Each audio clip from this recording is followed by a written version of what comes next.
thing to point out, and this is something that a lot of people don't appreciate. A huge difference between a cryptocurrency and a fiat currency is the ease of payment. Like, let's say I wanted to pay you $10. You want $10, I have $10. If we're in the same room and I have a $10 bill, that's great. If we both have PayPal, that's great. But if there isn't some overlapping system, if I have my money in a bank in the UK and you're unbanked, and all you can accept is someone handing, your grocery store handing a dollar bill over the counter, it may be very difficult for us to find a way to make that work.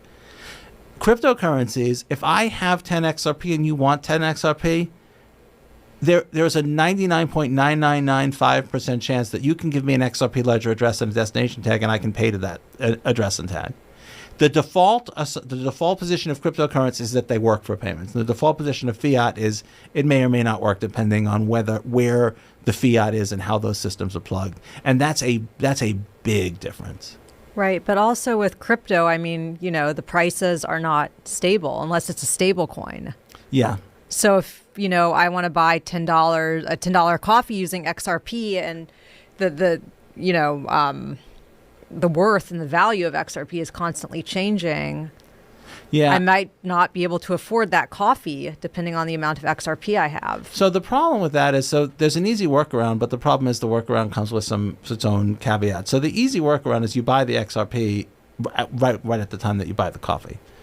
And so therefore, and then if necessary, the person who you bought the coffee from sells the XRP, right? So let's say you don't want any exposure and they don't want any exposure. So what winds up happening is you buy XRP, you use the XRP to buy the coffee, and then they sell the XRP in a very short amount of time. That eliminates the volatility problem, but you can immediately think of why that's not a spectacularly great solution. So that means you have to be able to do all that stuff, and the person you're buying the coffee from has to do all that stuff, and none of those things are free. And so the cost of doing those things has to be less than the cost of you just buying the coffee however else you would do it. And if that's you buying a coffee at your local Starbucks, it's probably going to lose.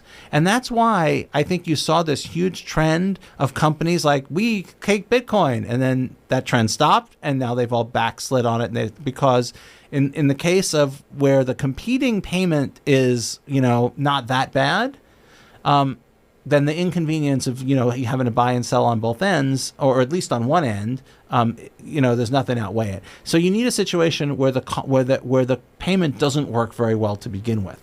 And so remittances are a good example of a situation where the payment doesn't work very well to begin with. And another one is like small payments. Like if I want to hire somebody in France to take an unusual angle picture of the Eiffel Tower for me right now, like I could find somebody who's willing to do that, but how could I pay them? Yeah. And like a cryptocurrency, there I'm not super concerned about it's just the cost of the transaction cost is the limiting factor. Right. Yeah. I mean, paying someone, especially when it comes to stable coins that are actually stable and work well, they're great for payments. Yeah. Terra was, that's definitely a possibility. But I also think that, like, if you imagine a world where stablecoins are very, very successful, it's not just going to be one, because a stablecoin that's stable for me in the United States is not necessarily stable for somebody in Mexico or somebody in the UK. And so you're still going to need some system to provide interoperability and liquidity between stablecoins. And stablecoins are always going to be tied to a jurisdiction. Except for algorithmic stablecoins, nobody knows how to build an algorithmic stablecoin.